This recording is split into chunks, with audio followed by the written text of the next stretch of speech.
Starting में हमें एक फंकी नाम की कंपनी का एडवर्टीजमेंट दिखाया जाता है। यह कंपनी एआई रोबोट्स बनाती है। इस कंपनी का मानना है कि बच्चों को खेलने के लिए बचपन में ही कोई पेट की जरूरत पड़ती है, जैसे कोई कुत्ता या फिर किसी बिल्ली की, लेकिन वो जानवर कुछ सालों के अंदर ही मर जाते हैं, जिससे बच्चों को काफी ज्यादा दुख होता है। इसीलिए इस कंपनी ने ऐसे रोबोट बनाने स्टार्ट कर दिए जो तो ना कभी मरेंगे और वो कुत्तों और बिल्लियों की जगह काफी ज्यादा समझदार होते हैं। और काफी सारे बच्चे तो इन रोबोट्स के साथ बहुत ज्यादा घुल मिल भी रहे हैं। अब ऐसे ही हमें केडी नाम की बच्ची को दिखाया जाता है जिसके पास ये रोबोट है। वो अपने पेरेंट्स के साथ कार में कहीं जा रही होती है। रास्ते में उसके फादर का ध्यान बदल जाता है, जिसकी वजह से उनकी कार पे एक्सीडेंट हो जाता है। सीन शिफ्ट होता है और हमें एक लड़की को दिखाया जाता है। इस लड़की का नाम है जेमा और ये इसी फंकी नाम की कंपनी में काम करती है। इसका काम है एआई रोबोट्स को बनाना। जेमा अपने फ्रेंड्स के साथ मिलकर चुपचाप एक सीक्रेट प्रोजेक्ट पर काम कर रही होती है। उसका मकसद था एक ऐसे एआई रोबोट को बनाना जो बिल्कुल इंसानों की तरह दिखेगा, यहाँ तक कि उसके अंदर इंसानों की तरह इमोशंस और फीलिंग्स भी होंगी।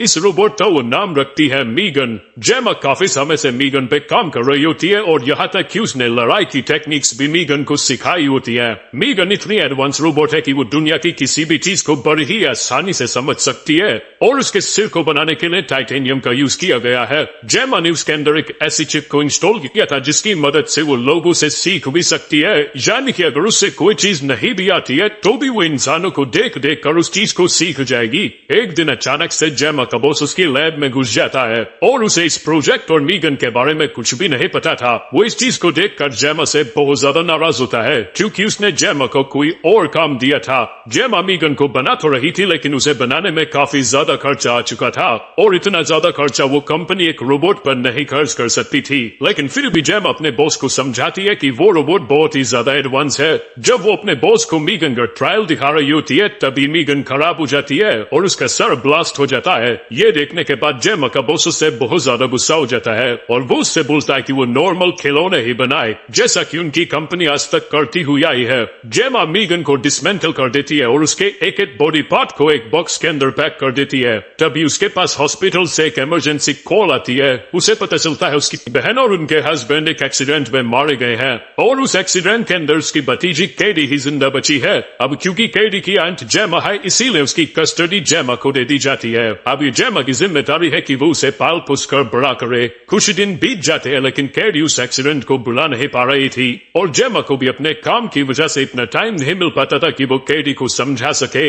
एक दिन ऐसे ही जेमा अपने प्रोजेक्ट पर काम कर रही होती है लेकिन तभी उसके पास केडी आ जाती है। वहाँ पर केडी को एक बड़ा सा रोबोट दिखता है जो कि जेमा ने अपने कॉलेज के दिनों में बनाया था। जेमा अपने हाथ में 2 ग्लव्स को पहनती है और अपने रोबोट को एक्टिवेट कर देती है। उसके बाद वो जो भी एक्शन करती है वो रोबोट भी सेम टू सेम उसी की तरह रिएक्ट करता है। ये देखकर केडी काफी दिनों बाद हंसती है और अब जेमा समझ चुकी थी कि केडी को खेलने के लिए एक ऐसे ही रोबोट की जरूरत है जो कि उसकी फीलिंग्स को समझ सके और उसके साथ ज्यादा से ज्यादा समय बिता सके। जेमा दोबारा से मोटिवेट हो जाती है और वो इस बार सोच लेती है कि वो मीगन को बना ही देगी, जिसके बाद वो मीगन प्रोजेक्ट पर दोबारा काम करने लगती है। इस बार वो मीगन के अंदर और भी सॉफ्टवेयर को डालती है और आखिरकार मीगन बनकर तैयार हो जाती है। वो देखने में बिल्कुल एक लड़की की तरह थी। वो मीगन के ट्रायल को दिखाने के लिए दोबारा से अपनी कंपनी के अंदर जाती है और इस बार वो मीगन के साथ साथ केडी को भी कंपनी लेकर आई थी। वो तीनों एक कांच के रूम के अंदर बंद हो जाते हैं और जेमा का बॉस बाहर से ये सब चीजें देख रहा था। केडी अपनी 2 उंगलियों को मीगन के हाथ पर रखती है जिससे वो मीगन की प्राइमरी यूजर बन जाती है। अब मीगन सिर्फ वो ही करेगी जो केडी से बोलेगी। मीगन अपने सॉफ्टवेयर का इस्तेमाल कर पता लगा लेती है कि केडी को इस समय कैसा फील हो रहा है। वो उसके इमोशंस और फीलिंग्स को नजर में रखते हुए उससे बातें करने लगती है और ये देखकर जेमा का बॉस बहुत ज्यादा शौक हो जाता है क्योंकि इतना एडवांस रोबोट जो कि इंसानों की फीलिंग्स को भी समझ सकता है आज तक उस कंपनी ने नहीं बनाया था। मीगन इतनी स्मार्ट रोबोट थी कि वो कुछ ही सेकंडों के अंदर केडी की पिक्चर ड्रॉ कर देती है। जेमा का बॉस जेमा से बोलता है कि ये रोबोट उनकी कंपनी के लिए एक बहुत बड़ी सफलता साबित हो सकता है। वो मीगन को मार्केट में लॉन्च करेंगे और उससे करोड़ों रुपए कमाएंगे, लेकिन अब कुछ टाइम तक मीगन को केडी के साथ ही रहना होगा ताकि वो उसके साथ रहकर उसके इमोशंस को और ज्यादा समझ सके और जब वो उसको मार्केट में लॉन्च करने के लिए उसका एड बनाए तो वो और भी ज्यादा रियल लगे। जेमा मीगन को अपने घर ले जाती है। घर पहुंचने के बाद मीगन केडी के सारे इमोशंस को स्टडी करना स्टार्ट कर देती है। वो अब केडी के बारे में बहुत कुछ जानती थी। उसे पता था कि केडी को किस चीज से बुरा लगता है और किस चीज से अच्छा लगता है। वो केडी के साथ खेलती है, उसके साथ डांस डांस करती है और केडी भी मीगन को पाकर अब बहुत ज्यादा खुश थी। ऐसे ही एक दिन केडी मीगन के साथ अपने गार्डन में खेल रही होती है, तभी केडी का खिलौना पड़ोस के घर के गार्डन में जाकर गिर जाता है। मीगन उसे लेने के लिए पड़ोस में जाती है, लेकिन तभी वहाँ का कुत्ता उसके ऊपर अटैक कर देता है। केडी जब मीगन को बचाने के लिए आती है तो वो कुत्ता केडी के भी हाथ पर काट लेता है। केडी की आवाज सुनकर जेमा बाहर आती है और वो उन दोनों को बचा लेती है। इस बात पर जेमा अपनी नेबर से बहुत ज्यादा गुस्सा होती है और उसे उल्टी सीधी बातें बोलने लगती है। लेकिन वहीं दूसरी साइड हमें एक और चीज पर ध्यान दिलाया जाता है। मीगन भी उस पड़ोसी को बहुत ही बुरी तरीके से घूर रही होती है। उसी रात जब सब लोग घर के अंदर सो जाते हैं, मीगन चुपचाप घर से बाहर निकलती है। वो उस कुत्ते को पकड़कर मार डालती है और यहाँ हमें समझ आने लगता है कि एआई रोबोट्स दुनिया के लिए कितना बड़ा खतरा है।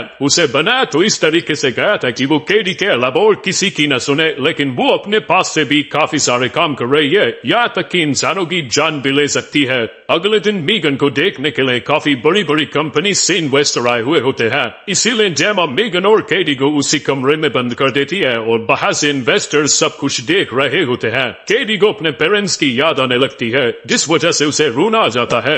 लेकिन तभी मीगन उसके पास आती है और उसके इमोशंस को देखकर वो समझ जाती है कि केडी परेशान है, इसीलिए उसे चुप कराने के लिए उसके लिए एक अच्छा सा गाना गाती है। ये देखकर इन्वेस्टर्स बहुत ज्यादा खुश हो जाते हैं और वो भी समझ जाते हैं कि मीगन एक एडवांस रोबोट है। वो उस पर पैसा लगाने के लिए तैयार थे और उसे मार्केट में जल्दी ही लॉन्च किया जाएगा। जेमा अगले दिन केडी को बच्चों के स्कूल में लेकर जाती है ताकि केडी को इंसानी बच्चों के साथ भी खेलने में मजा आए और वो उन्हें भी दोस्त बनाए। लेकिन केडी को तो मीगन के अलावा किसी को भी दोस्त नहीं बनाना था, लेकिन फिर भी जेमा जिद कर उसे स्कूल के अंदर ले जाने लगती है। स्कूल के अंदर किसी भी रोबोट या फिर खिलौने को ले जाना अलाउ नहीं था, इसीलिए मीगन को भी बाहर ही रखवा लिया जाता है। केडी को बच्चों के साथ खेलने के लिए गेम मिलता है। वो सभी जंगल में इधर उधर चले जाते हैं, लेकिन तभी वहाँ पर एक बच्चा केडी को परेशान करने लगता है। लेकिन तभी वहाँ पर मीगन पहुंच जाती है। चौंकने वाली बात यह है कि मीगन को ऑफ कर बाहर रखा गया था और वो बिना किसी की परमिशन के ही अपने आप ऑन हो गई थी।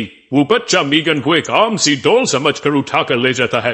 वो मीगन को मारने लगता है, तभी मीगन उसके कानों को अपने हाथ से पकड़ लेती है। वो इतनी ज्यादा फोर्स लगाती है कि उस बच्चे के कान उसके सर से अलग हो जाते हैं। वो बच्चा वहां से भागने लगता है, लेकिन मीगन भी उसका बड़ी ही अजीब तरीके से पीछा कर रही होती है। तभी वो बच्चा रोड पर गिर जाता है और एक कार के नीचे आकर मर जाता है। वहां पर पुलिस पहुंच जाती है और इस बच्चे को मरते हुए किसी ने नहीं देखा था, इसीलिए उसे एक्सीडेंट करार देकर वहीं केस को बंद कर दिया जाता है। जेमा उन दोनों को घर ले आती है, लेकिन तभी उनके घर के बाहर एक पुलिस ऑफिसर आता है। वो जेमा से पूछताछ करने के लिए आया था उनके पड़ोसी के कुत्ते के बारे में, क्योंकि उनकी पड़ोसन ने उनके ऊपर इल्जाम लगाया था कि उन्होंने ही उसके कुत्ते को मारा है या फिर गायब किया है। मीगन पुलिस ऑफिसर और जेमा की बात को सुन लेती है और वो समझ जाती है कि वो पड़ोसन उसके लिए खतरा है। वो रात को अपने आप ऑन हो जाती है और उनकी पड़ोसन के घर पहुंच जाती है। वहाँ मीगन उसके ऊपर पानी के प्रेशर से हमला करती है। वो पानी के प्रेशर को इतना ज्यादा बढ़ा देती है कि उसकी पड़ोसन के टुकड़े हो जाते हैं और बड़ी ही बेरहमी से वो उसे मार डालती है। अगले दिन जेमा के घर के बाहर काफी सारी पुलिस आ जाती है और वो जेमा से पूछताछ करने लगती है, क्योंकि उसकी पड़ोसन का किसी ने मर्डर किया है। और जेमा को मीगन के ऊपर शक होना स्टार्ट हो गया था। वो चुपके से मीगन की आंखों में लगे कैमरे का एक्सेस ले लेती है और उसके कैमरे को चेक करने लगती है।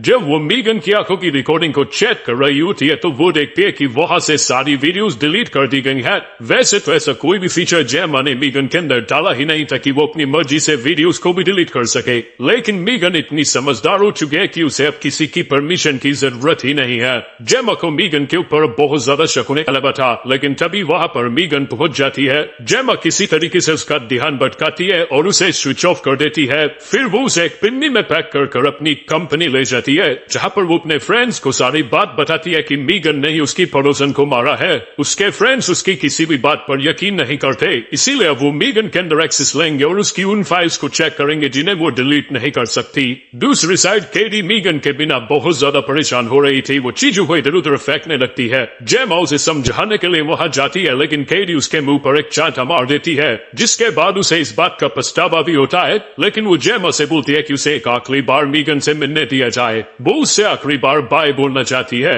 जेमा इस बात के लिए नहीं मानती और वो उसे समझाकर अपने घर ले जाने लगती है। लैब के अंदर उसके फ्रेंड्स मीगन की फाइल्स को चेक कर रहे होते हैं। वहाँ उसके फ्रेंड्स को कुछ क्लू मिलता है कि मीगन की बिना परमिशन के भी बहुत सारी चीजें कर रही है। उन्हें उसकी कोडिंग के अंदर मिलता है कि मीगन ने कोडिंग्स को अपने आप चेंज कर लिया है। वो लोग कोडिंग को दोबारा से ठीक करने की कोशिश करते हैं, लेकिन तभी सारा सिस्टम अपने आप बंद हो जाता है और ये सारी चीजें मीगन ही कर रही थी। इसीलिए जेमा का फ्रेंड उसे सर्वर से डिस्कनेक्ट करने के लिए जाता है, लेकिन तभी मीगन अपने आप ऑन हो जाती है और उस लड़के को फांसी के फंदे में अटका देती है। उसकी फ्रेंड वहाँ भाग कर आती है और किसी तरीके से उसे बचा लेती है, लेकिन तभी मीगन लैब से बाहर निकल जाती है और कंपनी के अंदर घूमने लगती है। वहाँ उसे जेमा का बॉस दिखता है। मीगन अजीब सा डांस करने लगती है और वहाँ रखी एक तलवार को उठा लेती है। वो उस तलवार से जेमा के बॉस और एक और लड़के को मार डालती है। अब मीगन कंपनी की बिल्डिंग से बाहर आती है और वहाँ खड़ी एक कार को हैक कर लेती है, जिसके बाद उसे ऑटोमेटिक स्टार्ट कर जेमा के घर ले जाती है।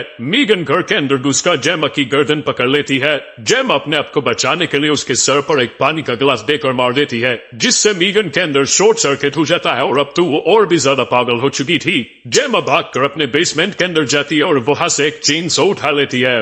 वो मीगन के सर के ऊपर उस चेनसो को चलाने लगती है, लेकिन मीगन का सर टाइटेनियम का बना था। टाइटेनियम काफी ज्यादा हार्ड होता है, इसलिए मीगन का कुछ भी नहीं बिगड़ता। तभी वहां पर केडी पहुंच जाती है और उसने मीगन को जेमा के ऊपर हमला करते हुए देख लिया था। वो मीगन की सच्चाई जान चुकी थी। केडी उस बड़े रोबोट के ग्लव्स पहन लेती है, जिसे जेमा ने अपने कॉलेज के दिनों में बनाया था। वो रोबोट की मदद से मीगन के 2 हिस्से कर देती है, लेकिन 2 हिस्से होने के बाद भी मीगन चल रही थी। वो केडी को मारने के लिए आगे बढ़ती है, लेकिन तभी जेमा उसके ऊपर एक भारी ऑब्जेक्ट से हमला कर देती है। वो उसके सिर के अंदर लगी हुई चिप को डैमेज करने की कोशिश करती है, लेकिन मीगन उसका हाथ पकड़ लेती है। तभी केडी एक स्क्रू ड्राइवर से मीगन की दिमाग के अंदर लगी हुई चिप को तोड़ देती है। तभी घर के बाहर पुलिस भी पहुंच जाती है। मीगन इतनी ज्यादा एडवांस हो चुकी थी कि उसने मरने से पहले अपनी सारी मेमोरीज और फीलिंग्स को घर के एक रोबोट के अंदर ट्रांसफर कर दिया था और उसने उस छोटे रोबोट के ऊपर कंट्रोल पा लिया था। इसी के साथ यहीं पर यह मूवी खत्म हो जाती है।